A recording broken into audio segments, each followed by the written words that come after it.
The Activision Blizzard buyout deal has been approved. Microsoft won. World of Warcraft gamers will no longer be Blizzard gamers, they will be Microsoft gamers. Today we will talk about the latest developments regarding Microsoft's deal to acquire Activision Blizzard. For a while now, Microsoft has been fighting with the Federal Trade Commission, the FTC, to buy one of the largest gaming companies in the world, Activision Blizzard. To put it simply, one of the jobs of the FTC is to stop companies from engaging in anti-competitive behavior. If a company has a monopoly, it is the FTC's job to stop that monopoly. The FTC felt if Microsoft bought up Activision Blizzard, they would create a monopoly within the gaming industry. After a lot of back and forth, it seems that the Microsoft Activision sale might actually go through. A Californian judge has denied the FTC's request for a preliminary injunction to stop the Activision deal. This means Microsoft can buy Activision Blizzard without too many problems. The deal will turn Microsoft into the third largest gaming company in the world, just behind Sony and Tencent. Other parties like the UK regulator, the CMA, has softened their stance on blocking Microsoft's deal. Both parties are trying to work out a solution that will satisfy the concerns for everyone involved. Microsoft's $69 billion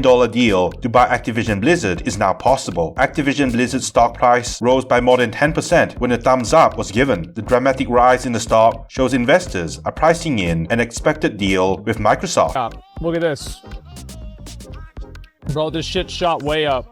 That's because the deal got announced. It went up by $8. Bobby's been a huge supporter of the deal. Yeah, it's his world. We can't get rid of him. Yeah, he's like the main character.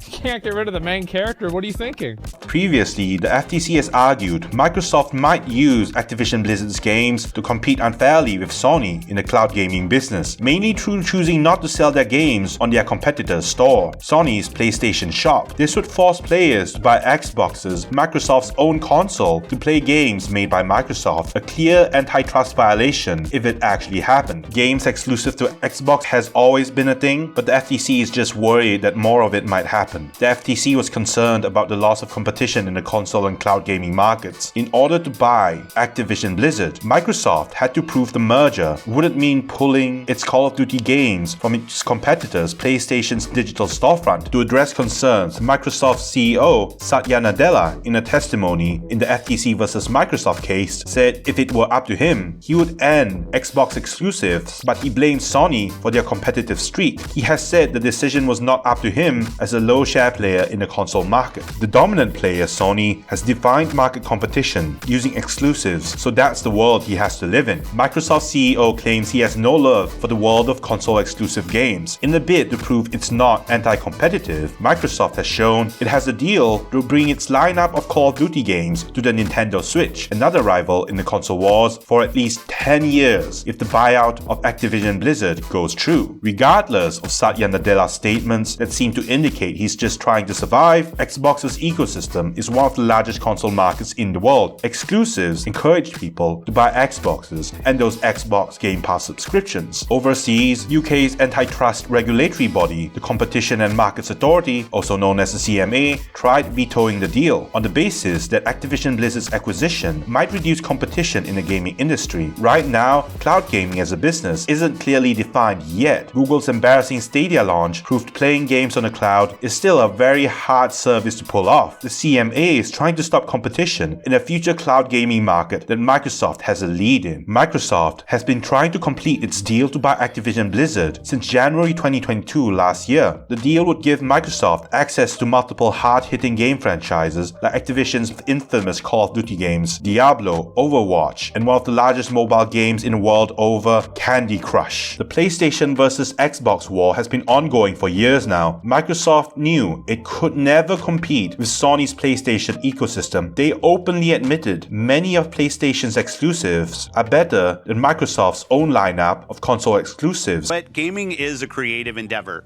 and teams are going to try to do ambitious things, and we want to hit our goals with everything we try to do, and sometimes that won't happen. Sony's Sony's first-party titles, God of War, Ghost of Tsushima, and Spider-Man, are too iconic and well-loved to compete with. Microsoft Gaming's CEO Phil Spencer admitted Microsoft had lost the console wars. They had lost the worst generation to lose. Phil went on to say, even if Xbox's next game Starfield was a hit, no one is going to switch from Sony's PlayStations to Xboxes. As a result, Microsoft has shifted more of its focus from hardware to software, as well as its cloud gaming service, Xbox Game Pass, available on Xbox and PC. Microsoft bought many gaming companies over the years to solidify its footing in the gaming industry. This time, Microsoft was trying to buy its way to victory through the acquisition of Activision Blizzard, which owns the World of Warcraft franchise, Overwatch, and Call of Duty, IPs that have defined gaming for years. One interesting tidbit about the Microsoft Activision deal is that it's less about console games and more about mobile games. When asked about how the deal has been blocked by the FTC because Microsoft was accused of trying to turn Activision's Call of Duty games into Xbox exclusives, Phil Spencer rejected the theory right away. Phil claims this entire $69 billion acquisition was done to buy Candy Crush, a mobile game. He bragged about how King, the publisher and owner of the Candy Crush IP, has the highest number of players within Activision Blizzard's ecosystem, and said the King division grows 14% year on year despite harsh economic conditions. Apparently, Phil believes the largest player bases in gaming are all in Candy Crush, Call of Duty mobile games, and Diablo Mobile. It's always been unique to us when we've looked at Activision Blizzard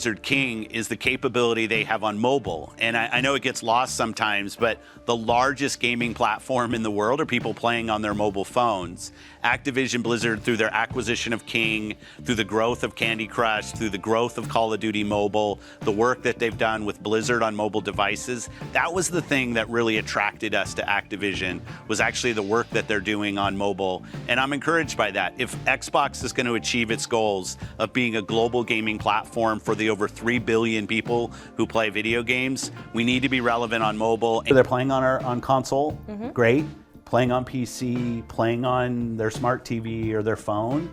And every time we were kind of going through our logic, what we realized, and it's painfully obvious, is that we don't really have any capability on mobile today, on phones. We don't have our studios, it's not what they've grown up doing. We don't have a ton of players there. So it's really a space that's very foreign to us, but it's the largest gaming platform on the planet. Microsoft clearly believes this deal to buy Activision Blizzard will help them greatly in their goal to conquer the gaming market for both consoles and mobile. While market sentiment shows the public believes the deal will go through, this isn't all over yet. The buyout is not set in stone. Microsoft still needs to reach a deal with the UK regulatory body, the CMA, to truly start the buyout process. Both Microsoft and the CMA has jointly asked for a delay on a hearing that was supposed to happen on July 24th to work on some proposals behind the scenes. The hearing in question was supposed to solidify the decision to block the proposed Activision Blizzard acquisition. The CMA might soften its approach and choose to approve the Activision Blizzard deal if Microsoft is willing to make a few concessions. The FTC is trying desperately to block the buyout from going through. As for whether Bobby Kotick will remain as the CEO of Activision Blizzard after the merger, we will just have to wait and see. I hope you liked the video, leave a like if you did, and subscribe if you haven't already. It's much appreciated.